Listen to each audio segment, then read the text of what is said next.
어떤 인사말로 서로에게 마음을 열고 인사할까 생각해 보았습니다. 사랑합니다. 평안하셨습니까? 뵙고 싶었습니다. 라는 말이 떠올랐습니다. 우리 옆에 분들과 그렇게 인사 나누겠습니다. 사랑합니다. 평안하셨습니까? 뵙고 싶었습니다.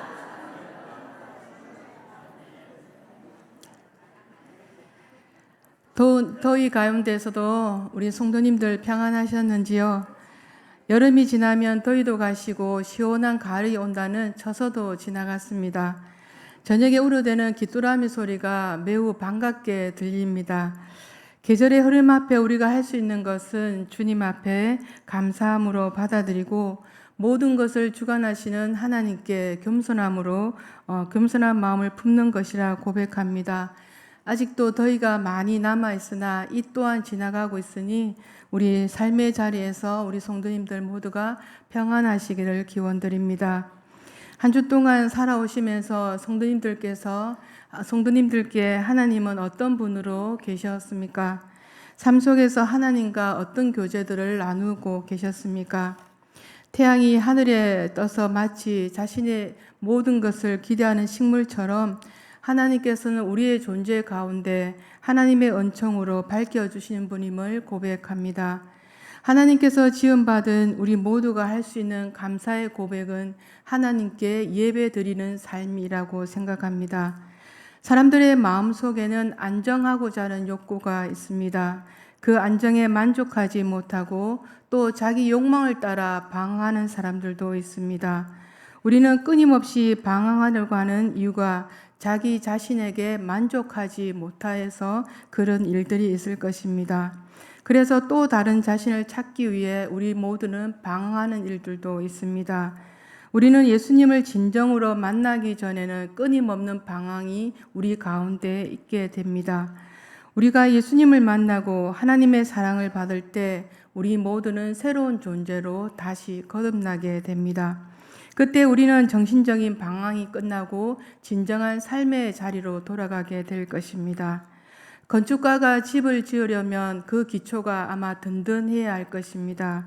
만약에 어떤 건축가가 20정, 30정짜리의 빌딩을 지으려고 할 때 집안이 약한다든지 밑에 또 필요 없는 폐 건물들이 쓰레기가 매립된 것을 모르고 빌딩을 짓는다면 아마 얼마 가지 않아서 그 빌딩은 무너지고 말 것입니다. 우리는 우리의 인생을 튼튼한 기초 위에 세워져야 합니다. 요즘은 한평생 함께 사는 사람들, 또 한 직장에 고수한다는 것은 어쩌면 구시대적인 생각이라고 말하는 세대가 되어버렸습니다. 이혼하는 가정들이 늘어나는 것이 일상이 되어버리고 또 힘과 노력을 들이지 않고도 무언가를 얻고자 하는 이들, 또 신실함이 바탕이 되고 성실이 기초가 되어야 되는데 그 자리가 무너짐으로 말미암아 아픔의 소리, 장래를 예측할 수 없는 일들이 우리 주변에 일어나기도 합니다. 그리스도인들은 세상적으로 볼 때는 대단히 불완전하고 약해 보이기도 합니다. 그러나 우리가 한 가지 중요한 사실은 하나님께서 우리에게 생명으로 연결된 사람들이라는 사실입니다. 오늘 본문에 영생이라는 단어가 나옵니다. 누구든지 그리스도를 나의 구주로 믿고 나의 하나님으로 믿는 사람들에게는 하나님께서 주시는 생명으로 연결되어 있다는 것입니다.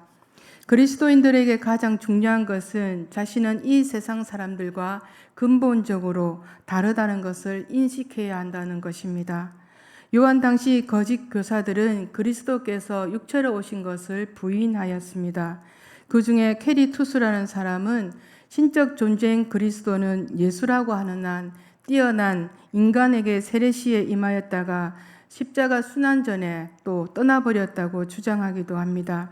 이러한 주장에 따르면 예수 그리스도는 별개의 존재이며 예수를 그리스도로 믿는 기독인들의 신앙은 아마 그야말로 오류의 신앙이 되어버리고 마는 것입니다.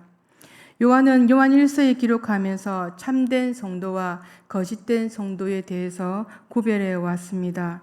참된 성도들에게 그리스도의 교제 속에서 더욱더 성숙해 가기를 권면했고 거짓된 성도들에게는 경종을 울리는 메시지를 담고 있습니다. 그 당시 초대교회는 예수 그리스도를 믿는 성도들 가운데 구원에 대한 확신과 영생에 대한 확신을 갖지 못하고 혼돈 가운데 살아가는 성도들도 있었습니다. 마치 영지주의자들의 가르침처럼 믿음 위에 또 다른 영적 지식이 있다는 것을 미혹되게 하였습니다. 요한은 이러한 공동체 내의 확신이 부족한 자들에게 예수를 하나님 아들로 믿는 믿음 속에 영생이 있음을 알리기 위하여 목적으로 요한 1서를 기록한 것입니다. 여행을 위해 성도님께서도 비행기를 타 보셨을 텐데 공항에는 한 목적지를 향해 가기 위해서 시간이 되면 수많은 사람들이 모이게 됩니다. 막상 비행기를 탈 때 몰랐던 부분들이 또 비행기장에 내려서 입국할 때는 그 소속이 달라집니다. 일단 그 나라 국적을 가진 사람들은 내국인이라는 라인을 통해서 통과하게 되고 외국인들은 외국인 라인을 통해서 여러 가지 심사를 통해 까다롭게 통과하게 됩니다. 성도님들께서 교회에 다니는 사람들, 그리스도인들은 어떠한 사람이어야 되는가에 대해서 아마 물음과 답을 가지고 계실 것입니다. 이 세상에서 그리스도인들의 신분이 잘 표시가 나지 않습니다. 표시를 잘하고 다니지 않는 것 같습니다. 가끔 보게 되면 불교 신자들은 절에 가는 날이면 그들이 입는 특유의 바지가 있습니다. 일명 회색 바지, 몸빼 바지를 입고 갑니다. 또 평상시에는 염주를 목에 걸기도 합니다. 우리의 모습은 어떠합니까? 교회에 올 때 성경책 외에는 아무런 표시가 나지 않습니다. 십자가 목걸이는 교회 다니는 사람들도 걸고 다니지만 믿지 않는 사람들도 액세서리로 목에 걸기도 합니다. 더군다나 직장에서 난 크리스찬입니다 라는 사실을 밝히기를 꺼려하는 일들도 있습니다. 심지어 살고 있는 동네에서조차 교회 다니는 사람인지를 전혀 모른다는 것입니다. 오랜 세월 속에 함께한 시간들이 있었을 텐데 교회 다니는 그리스도인의 사실을 모른다면 지금껏 우리가 살아왔던 삶의 모습이 어떠하였는가에 물음에 주춤거리게 됩니다. 왜 나는 하나님 믿는 사람입니다, 교회 다니는 사람입니다 라고 당당하게 말하지 못하는 것일까요? 내가 믿는 하나님을 숨길 만큼 형편없는 분은 결코 아닐 텐데 말입니다. 절에 다니고 기독교의 다른 이단들은 너무나 당당히 밖에 나와서 자신들이 믿는 종교를 전파하고 있는데 우리는 내가 살고 있는 동네에서나 직장에서조차 저 사람이 교회 다닌다고? 이런 의문의 말을 듣게 됩니다. 그 말에는 그동안 그가 살아왔던 모습, 삶의 모습을 통해서 보여주었던 삶의 얘기들이 담겨 있지 않을까 합니다. 우리 모두는 하나님의 아들을 이름을 믿는다는 것입니다. 오늘 주님 앞에 나오신 성도님들 한 분 한 분에게 하나님의 아들의 이름이 함께하고 있음을 고백합니다. 그 이름을 믿는 자들에게 주어지는 영생, 생명이 우리 안에 흐르고 있습니다. 하나님의 생명이 우리 모두에게 연결되어 있습니다. 그 사실이 믿음 안에서 믿어져야 함을 고백합니다. 하나님의 아들의 이름에는 죄를 이길 수 있는 능력이 있습니다. 어려움이 주어질 때 좌절하지 않고 다시 일어설 수 있는 믿음이 또 힘이 그 이름 안에 있습니다. 우리가 이 땅에 살아갈 때 나의 뜻으로 살지 않도록 또 하나님 앞에 믿음을 가지고 구할 수 있도록 지혜로 인도하는 힘을 가지고 있습니다. 도저히 사랑할 수 없는 상황이라도 나의 이기적인 생각을 버리고 또 사랑하는 사람으로 바꿔놓는 힘이 그 이름 안에 담겨 있습니다. 바다의 잠수부가 바다 깊이 들어갈 때는 산소를 많이 가지고 들어갈 것입니다. 만약 산소가 떨어지면 잠수부는 빨리 바다 위로 올라와야 합니다. 그런데 산소가 떨어진 줄도 모르고 계속해서 바다 가운데 바다 속에 있으면 죽음이 찾아올 수밖에 없습니다. 우리가 믿는 하나님의 아들 그리스도 그 이름 우리의 인생 가운데 걸만한 이름임을 확신하는 것이 마태복음 1장 21절에 선포해 주십니다. 우리 하나님의 말씀을 함께 같이 읽어보겠습니다. 시작. 아들을 낳으리니 이름을 예수라 하라. 이는 자기 백성을 그들의 죄에서 구원할 자이심이라. 아멘. 세상의 다른 어떤 이름에도 생명은 담겨 있지 않습니다.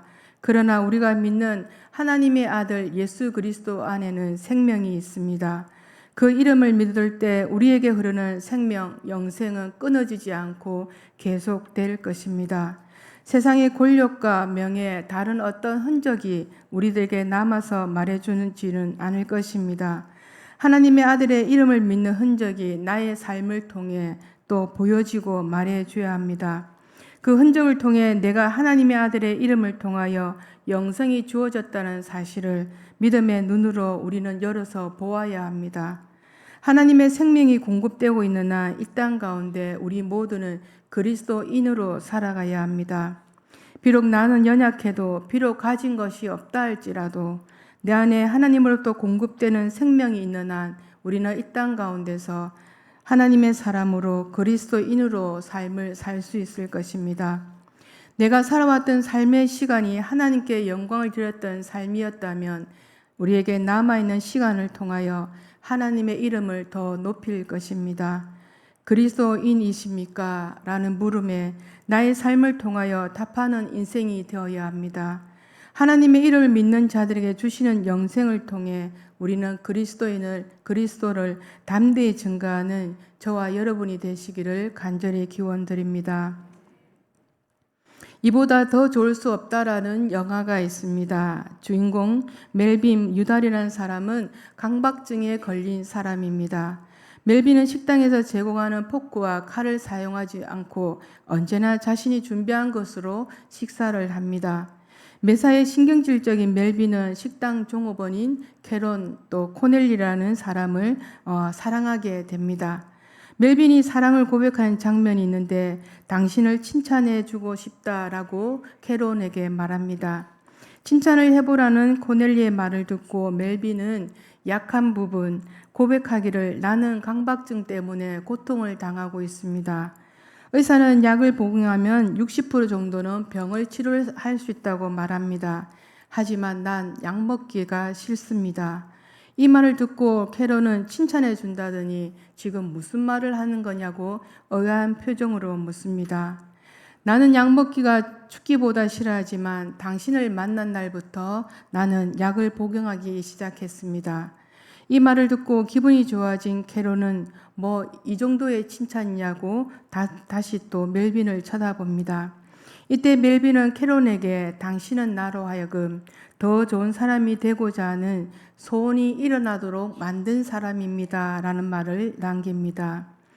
공생의 가운데 예수님은 많은 병자를 고쳐주셨습니다. 예수님께서 병을 고쳐주시기 전에 먼저 질문을 하십니다. 내가 내게 무엇을 해주기를 원하느냐? 어쩌면 이 질문은 불필요했을지도 모릅니다. 소경이 무엇을 원하는 것이며 안진뱅이가 무엇을 원하겠으며 당연히 낫기를 원하는 것이 아니겠습니까? 어찌 예수님께서 그것을 모르셨는가입니다.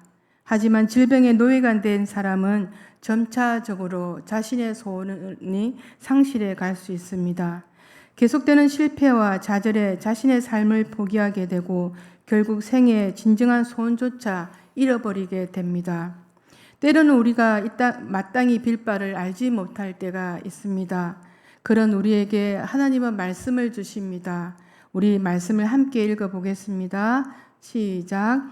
이와 같이 성령도 우리의 연약함을 도우시나니 우리는 마땅히 기도할 바를 알지 못하나 오직 성령이 말할 수 없는 탄식으로 우리를 위하여 친히 간구하시느니라.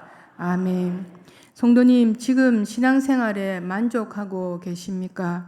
나의 신앙생활을 위해 우리는 어떠한 노력을 하고 계시는가요? 하루 24시간 중 신앙생활을 위해 나의 시간과 마음을 얼마나 드리고 계시는지요? 우리는 자기가 좋아하고 사랑하는 사람을 만나면 그 사람이 좋아하는 모습으로 변해가고자 합니다. 연애를 해보신 분들은 잘 아시겠지만 사랑하는 사람이 좋아하는 말, 좋아하는 행동, 좋아하는 모습을 감추려고 애를 쓸 것입니다.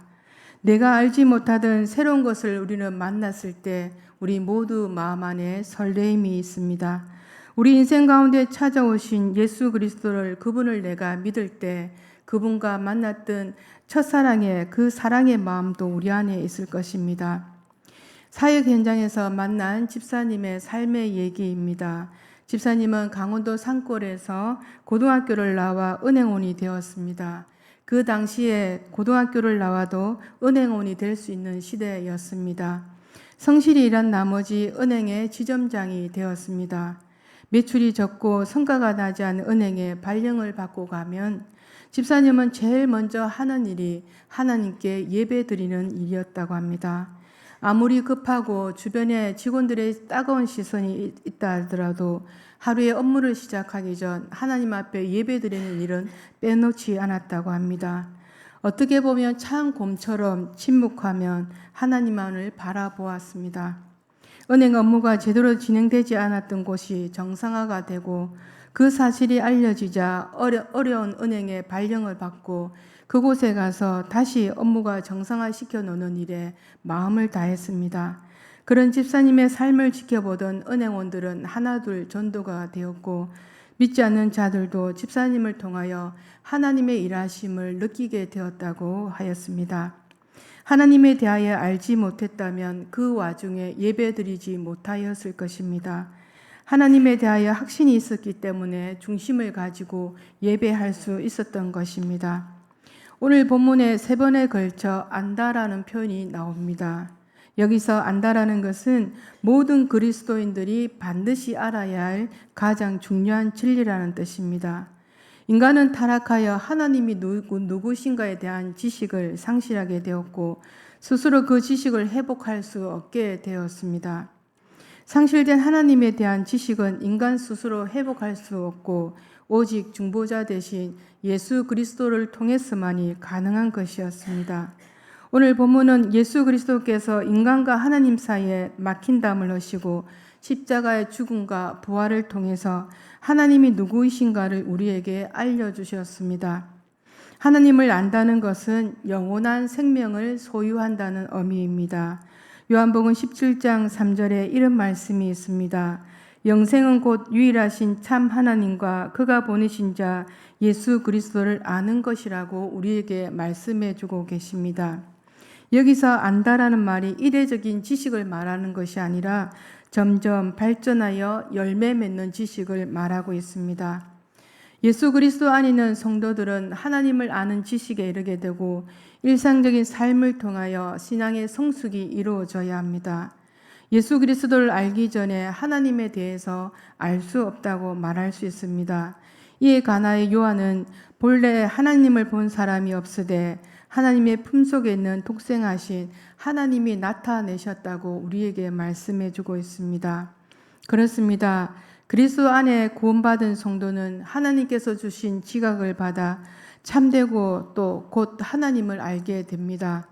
하나님을 단순히 이론적으로 아는 것이 아니라 우리 모두가 삶 속에서 체험되어지는 것으로 하나님을 알게 됩니다.